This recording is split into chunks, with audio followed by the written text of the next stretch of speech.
According to the FBI, hate crimes in America targeting Muslims or people who just appear to be Middle Eastern surged in the aftermath of 9/11. There is this cloud, with the hate crimes, with the profiling, with being rounded up. Again, I think this illustrates the power of film, that in spite of the reality, in spite of the material that we know to be true, we still embrace the mythology. The mythology is still a part of our psyches. Stereotypes take a long time to wither away. And for many of us, we're comfortable with our prejudices. We don't want to change. We've grown accustomed to this face.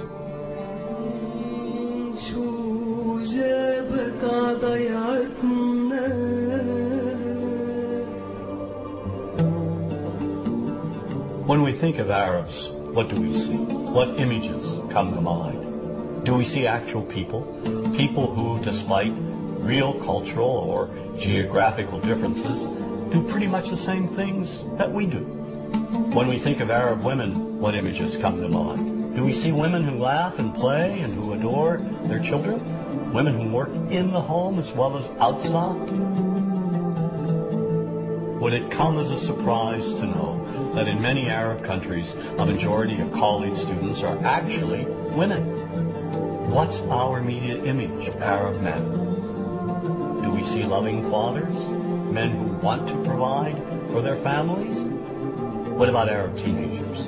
Do we see them the way you would think about teenagers in other parts of the world? Then there's religion in the Arab world. Do we see it as all-encompassing, dominating everything else? Do we know that even though faith plays a huge role in the Arab world, just as it does here in the United States, that it's also true that much of the Arab world is quite secular? When we think of Arabs and religion, does Christianity come to mind? Do we remember that there are over 20 million Christians in the region who have lived side by side in harmony with Muslims for centuries? To their credit, some filmmakers have shown Arabs and American Arabs in all their complexities. An excellent way to shatter a stereotype is through laughter, through comedy. So we have comedians. Comedians have done this historically. Black comedians, Jewish comedians. So we see Arab comedians doing this, and this is one way to release the tension. My name's on a credit card, true story. Guy behind the counter picked up my credit card, sees the olive card, looks at me all weird. He's like, hey, buddy, what kind of name is, that?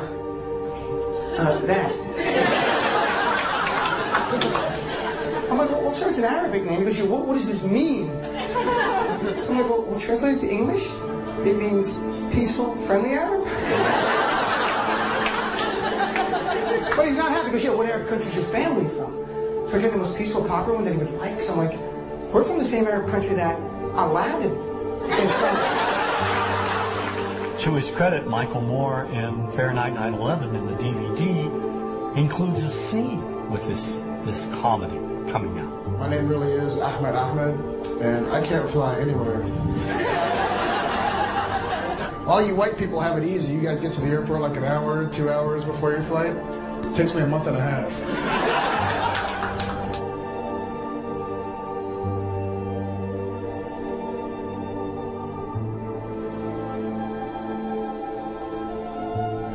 Nous vivons dans un monde qu'on peut critiquer, qui est le monde de la dérision. Vous le savez bien, et dans les médias, je dirais le monde de la dérision, on se moque de tout. Le fait que ça se fasse me satisfait. Parce que ça veut dire que nous avons, qu'on est libre, peu à peu... Il faut qu'on soit beaucoup plus sage que ça, qu'on rentre pas dans ces provocations. Et c'est pour ça que... C'est l'autocensure, ça, Jamel. Tu comprends ce que je veux dire? Si on commence à pas faire de dessin pour pas choquer les musulmans... Non, pour moi, c'est de l'autocensure. C'est la liberté d'expression. Pour moi, la liberté d'expression, la liberté d'expression et le respect font partie, sont mariés ensemble. Moi, je suis pour la liberté d'expression. Mais si je vais blesser une personne, pourquoi blesser la personne? Non, mais si moi j'ai envie de faire une caricature sur Mahomet ou sur un rabbin ou sur Jésus-Christ, il faut que j'ai le droit de le faire. Tu comprends? C'est ça la France. Quand tu sais que tu vas blesser 10 millions de personnes, pourquoi tu vas les blesser? Pourquoi? C'est la liberté, c'est ça. C'est la liberté de...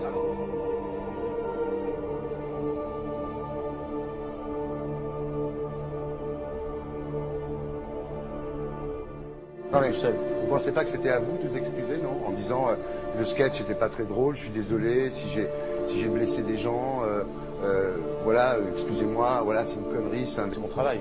Mais vous referiez pas le même sketch quand même? Mais le spectacle que je fais reprend en grande partie les lignes de ce sketch. Mais il y a un truc que je comprends pas sur cette affaire, c'est qu'à aucun moment vous avez senti le besoin de vous excuser et que vous en avez rajouté. C'est tellement surprenant, c'est tellement inadmissible que j'en suis choqué. Voilà. Dans un pays où on peut parler, on peut s'exprimer. Et là, pourquoi tout d'un coup, sur un sujet, on ne pourrait pas s'exprimer sur ce sujet? Vous savez bien pourquoi on ne peut pas s'exprimer. Pourquoi? Parce que dans ce pays, on a envoyé pendant la guerre des juifs dans des chambres à gaz et que ça crée un petit problème quand même. Vous voyez ce que je veux dire? Dans ce pays, on a envoyé pendant 400 ans des centaines de millions de Noirs et 400 ans d'esclavage. Et pourtant, ça n'a pas empêché Michel Leb de faire un sketch qui m'a fait marrer. Où il faisait un Noir, et à la fin, il faisait un singe. Et en parlant des narines, en parlant des lunettes. En tout cas, lui, il n'a pas été interdit d'exercer son travail. Il a même eu la Légion d'honneur. Quelqu'un qui a toute sa famille qui a été exterminée dans un camp de concentration et qui voit quelqu'un à la télé qui dit Israël. Vous vous rendez compte? Je sais pas. Mais on peut pas. Il y a des moments où même si on connaît les gens, même si on les a invités, on leur... Et c'est pour ça que... C'est l'autocensure, ça, Jamel. Tu comprends ce que je veux dire? Si on commence à pas faire de dessin pour pas choquer les musulmans... Non, si on fait... C'est de l'autocensure. C'est la fin de la liberté d'expression. Et là, pourquoi tout d'un coup, sur un sujet, on ne pourrait pas s'exprimer sur ce sujet? Vous savez bien pourquoi on ne peut pas s'exprimer. Pourquoi? Parce que dans ce pays, on a envoyé pendant la guerre des juifs dans des chambres à gaz et que... Deux poids, deux mesures. La liberté pour tout le monde. C'est-à-dire? La liberté pour tout le monde. Il y a une personne comme Dieudonné qui a fait un rabbin, enfin qui a fait un colon juif, etc.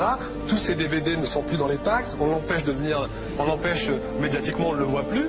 Alors que lui, c'est un comique. Plusieurs lois qui ont été faites contre l'antisémitisme. Et moi, je fais un appel aujourd'hui de faire une loi contre l'islamophobie.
Don't think you